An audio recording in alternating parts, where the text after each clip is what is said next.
चिन्ता नमान्नु निको हुन्छ लौ परमेश्वर यसो बाला ढाङ्ग्रेले अन्जानमा परि हो हजुरलाई मेरो निको भयो म अझै 500 थपिदिन्छु ल हजुरलाई 500 थपिदिन्छु ल स्वाटै निको भयो नि कति खुसी ल।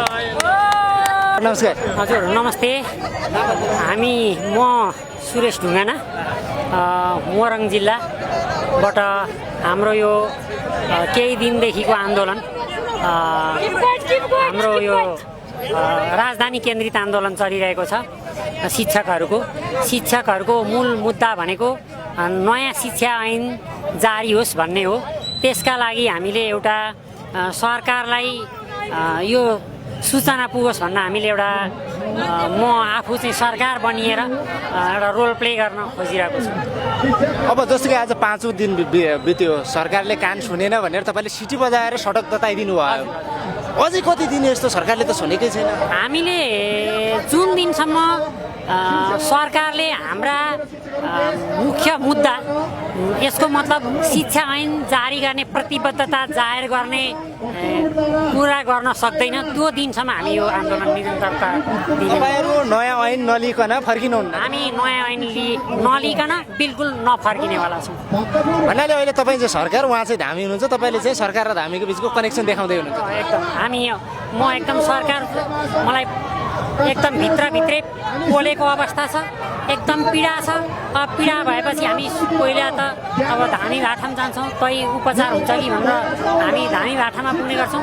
अब हामी अहिले अब म यहाँ सरकारको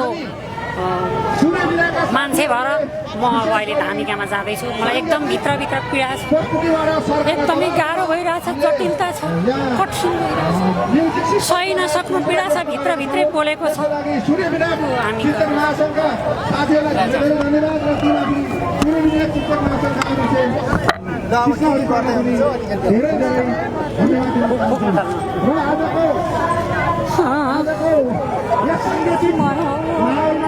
सदौ ठाकुरानी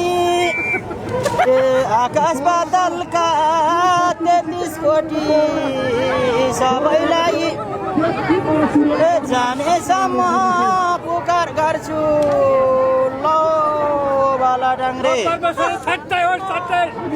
देशै बाला ढाङ्ग्रे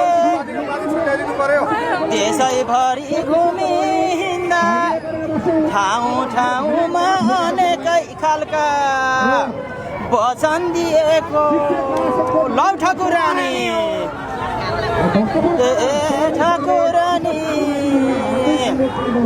देशैभरिका 4 लाख शिक्षकलाई बारम्बार वचन दिँदै आएको तर पनि वचनलाई पुरा गर्न नसक्दा आज यो गति भयो।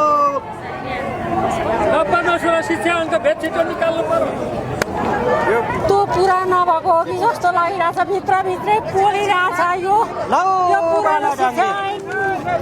पुरानो शिक्षा ऐन यहाँबाट खोज्ने पोल्ने भइरहेछ। झिकिदेऊ न हो, यो पुरानो बाबा हो,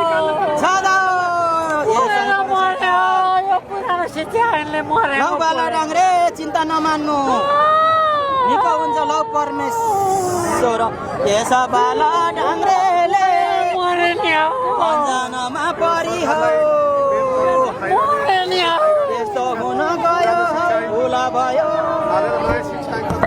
अब माथि मिना यसो बाला ढाङ्ग्रेले हजुरहरूका मागलाई पुरा गर्नेछ। ठाकुरानी छोडिदेऊ के गर्नुपर्छ मैले लौ परमेश्वर ढाङ्ग्रे के गर्नुपर्छ? दुख मनाउ नगर्नु बाला ढाङ्ग्रे। ठिक छ, तपाईँले अब यो प्रतिबद्धता बारम्बार गरेर उधारो गर्नुभयो।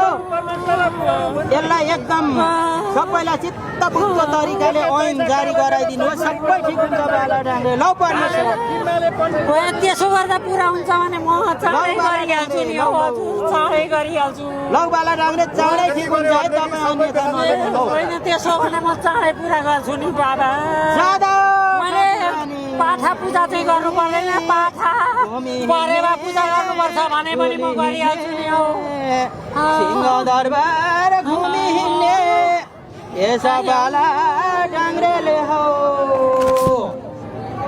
जादौ ए ढाक्रे ढाक्रे नि ए लामा लमिनी काशी हाङ्बा सते हाङ्बा प्यासोके नि पाँचरे नि जादौ त्यसो बाला डाङ्ग्रेको हो फुल चुकले यस्तो भयो अरे सन्च हुन थाले जस्तो भयो हेर बाला डाङ्ग्रे कति सकिन्छ त्यति कुरा गर्छु अनि घरतिर पठाउँछु छिटो नआउ छिटो आइन्दादेखि केही गर्नुपर्छ भने म यो भाकल पुरा गरिदिन्छु बाबा हेर बाला डाङ्ग्रे त्यति गाह्रो छैन नि हो मरे नि हौ शिक्षकलाई मरे नि हौ बाला डाङ्ग्रे पुरानो शिक्षा चाहिँ खारेज गरिदेऊ न हौ लौ बाला डाङ्ग्रे मरे नि हौ चाँडो ल्याइदेऊ है तपाईँलाई छोड्दै जान्छ लौ है मरे नि हौ आइन्दादेखि त बाला डाङ्ग्रे यस्तो हुन्न लौ ठुला भयो हाम्रो अब दुःख हुन्छ ए बाला डाङ्ग्रे म चाँडै पुरा गर्छु बाबा परमेश्वर निको हुन्छ निको हुन्छ बाला डाङ्ग्रे म चाँडै पुरा गरिदिएर अब आइन्दा इतिहासको कालो खण्डमा बाला डाङ्ग्रे यस्तो भुल नगर्नु है यसैभरिका लाखौँ लाख शिक्षकलाई किन यस्तो गर्यौ त हो बाला डाङ्ग्रे कति वर्ष खागेछु नि हौ लौ परमेश्वर अन्यथा नलिनु यस बाला डाङ्ग्रेको भुल भयो हो क्षमा दिनुहोस् है हजुर परमेश्वर अलि सन्च भए जस्तो बोल्यो एउटै मात्र भाकल छ हो नयाँ शिक्षा ऐन चाँडै दिनु है बाला डाङ्ग्रे हजुरको उभै माथि उभै गति हुन्छ है बाला डाङ्ग्रे लौ परमेश्वर लौ बाला परमेश्वर नेपाल सरकारको तर्फबाट सबैहरू यहाँहरूसँग क्षमा माग्दै यहाँहरूले प्रतिबद्धता गर्नुभएका कुरा सबै म नेपाल सरकारको तर्फबाट पनि प्रतिबद्धता गरेर म चाँडै शिक्षा ऐन ल्याएर हजुरहरूको हातमा पुर्याइदिन्छु हजुर ल माफ गरिदिनु धन्यवाद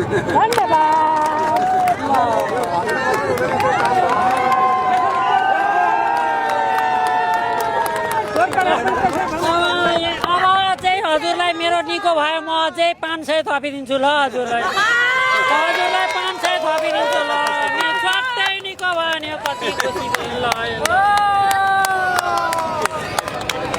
हजुर साँच्चीकैको धामी त होइन नि हजुर होइन साँचेको त हजुर त्यस्तो देवी चर्चै चल्दैन मेरो बुबा चाहिँ कुलको धामी हुनुहुन्छ अरू धामी चाहिँ होइन कुल पूजामा मलाई त चढ्दैन हजुर यही सिक्नु भएको हो कि होइन अब हामी पहिले ग्रामीण क्षेत्रमा जन्मे हुर्केका गोठाला खेताला नि यस्तै याक्टिक गर्थ्यौँ साथीभाइसँग त्यही क्रममा यो आएको तपाईँको पेट दुख्ने सबै निको भयो मेरो सबै निको भयो यसरी नै नेपाल सरकारले बुझिदिएर यो पीडालाई बुझिदिएर यी आम सबै भेला हुनुभएका यो काठमाडौँमा आउनु एउटा हाम्रो रहर होइन बाध्यता हो यी सबै नेपाली शिक्षकहरूलाई उहाँहरूको इच्छा मुताबिकको अथवा भनौँ शिक्षण पेसामा आकर्षण गर्ने किसिमको शिक्षा ऐन ल्याइदिएर हामीले चाँडै घर फर्काइदियोस् हाम्रो नेपाल सरकारले यही हाम्रो इच्छा छ यो सूचना यो यही सञ्चार माध्यमबाट सम्प्रेषण हुन सकोस् शुभकामना यहाँहरूलाई